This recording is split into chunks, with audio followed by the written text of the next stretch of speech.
I think we have to postpone the rest. I think she doesn't leave much time for discussion. So the next talk will be by Harley Katz.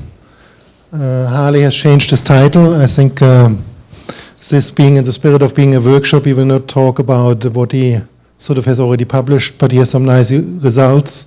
He is my graduate student, as I have allowed him to stop his current project and to work on that too. I think he shares with you a few new results and hopes to get some feedback on them. Hi, so I'm Harley Katz, a second-year graduate student at the University of Cambridge, and as Martin said, I was going to talk to you about seeding high redshift quasars, but we're going to put a big X through this title in the hope that if you are interested in this topic, please do come chat with me about it later. Instead, we're going to be talking about probing interactions between baryons and dark matter with galaxy rotation curves. So I think galaxy rotation curves are some of the best evidence we have for the existence of dark matter. You can see this map of the H1 is far extended beyond the luminous component. And if you simply try and add up the total mass in the stars and gas, it doesn't really make up for this flat rotation curve we see in the H1. So then, therefore, you can inference there must be some extra matter. And of course, this is what we believe to be the dark matter component. However, there's a problem because if you just run a collisionless simulation with dark matter only and you look at the density profiles of the halos that you produce, they're of course quite steep. So NFW gives you a slope of -1 at the center. Maybe newer models give you INASTO as a better fit, but even so, I think the slope is still quite steep.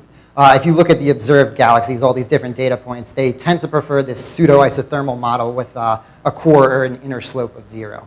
But the real question is what are these dark matter-only simulations missing?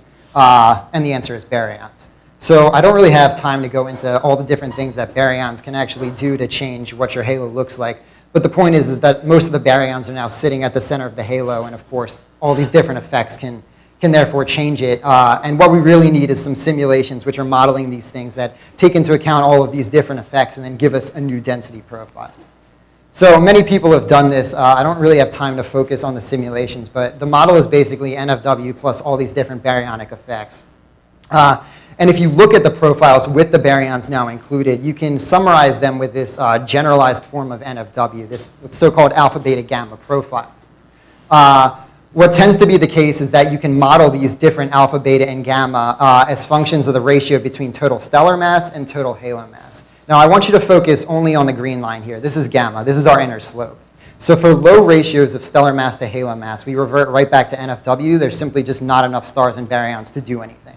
As we get to these intermediate ratios, this is where this stellar feedback and other processes become maximized, and you get more towards a chord profile. But at high masses and high ratios, it seems that the baryons really just can't do much. So just to show you right off the bat the difference between the NFW model and this NFW plus baryons, or what I'm going to call the Dicinto model, what I've done is I've just did a maximum likelihood fitting for two galaxies. First one is NGC 5055, high mass, high surface brightness galaxy, and you can see that the NFW model and the Dicinto model give you identical fits. This is exactly what we expected from the previous plot. The real difference comes in at low mass, low surface brightness galaxies, an example of which is NGC 3109. You can see where NFW just has a problem fitting this really slowly rising rotation curve. This feedback softened cusp that gives you much more of a chord profile does really, really, really well in these type of galaxies. So what we really need to do is get a large sample of galaxies that are really representative of the population in order to test these different models for different types of galaxies. So a unique sample like that hasn't really existed until now. So I really want to focus on this sample because it's pretty much brand new. It's 106 galaxies. It's a compilation of over 30 years of H1 rotation curves. But the new stuff is the near-infrared surface photometry that's brand new for all of the galaxies. We have a huge range in stellar mass, 310 to the 7 up to 310 to the 11. Huge range in V-flat, gas mass, gas fraction, surface brightness. So while this isn't a complete sample, it's very highly representative of the galaxy population, and it's an ideal testing ground for all these new density profiles that simulations are coming up with. So what we do is we use a Markov chain Monte Carlo fitting technique where we look to compare the NFW model versus this new NFW plus baryons or Dicinto model. to see a couple different things. We want to know, one, are the new density profiles good fits to the observed rotation curves, and how does it compare with the old NFW model?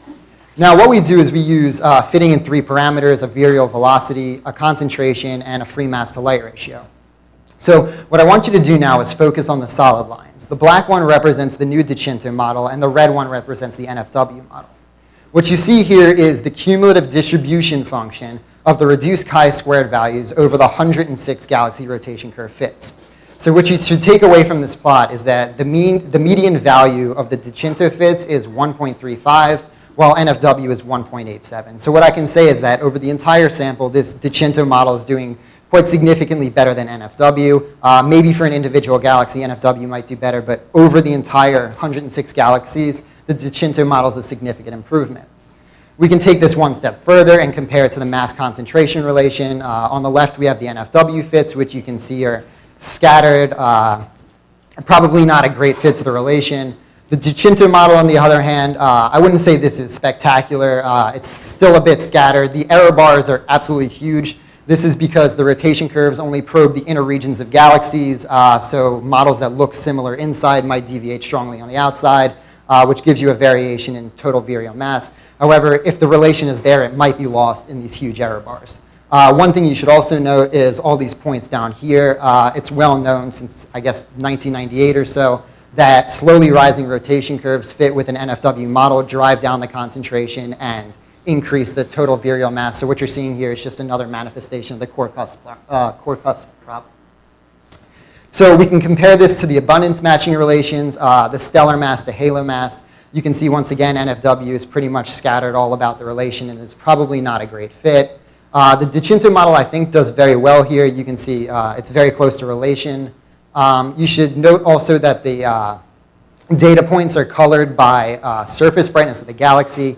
As you'd expect, the lower surface brightness, bluer points are sitting in lower mass halos. The higher surface brightness galaxies or redder points are sitting in the higher mass halos. So as you'd expect this from pretty much all models of galaxy formation.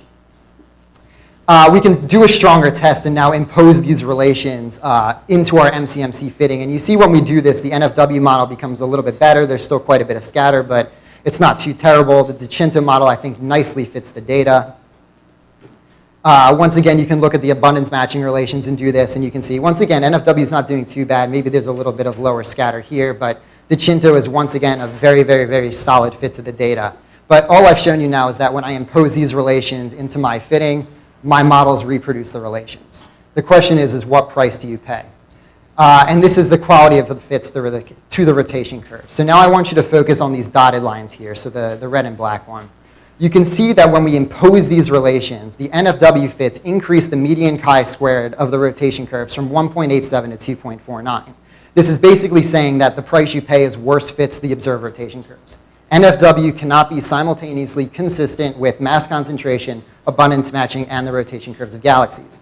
On the contrary, the DiCinto model, it doesn't increase at all. It's 1.35 to 1.38, which means that the observed relations were actually lost in these big error bars. And in fact, the DiCinto model is entirely consistent with mass concentration and abundance matching. So I just want to conclude by saying I think it's very encouraging that subgrid feedback recipes are starting to reproduce realistic looking galaxies. It seems that the timing, magnitude, and spatial distribution of the supernova feedback are key to getting this transformation correct. So for this reason, I would say yes, there's definitely general consistency between lambda CDM and galaxies, even at small scales. I do want to caution, however, that we're putting all this feedback into our simulations, but the questions are we actually getting it right, and are they reproducing the actual physics that's driving this transformation? We know we're getting the energy right, probably, but is the mechanism it's meant to represent also correct? So, thanks.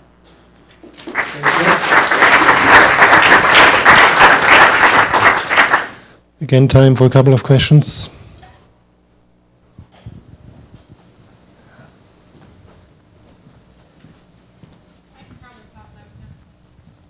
Can walk faster.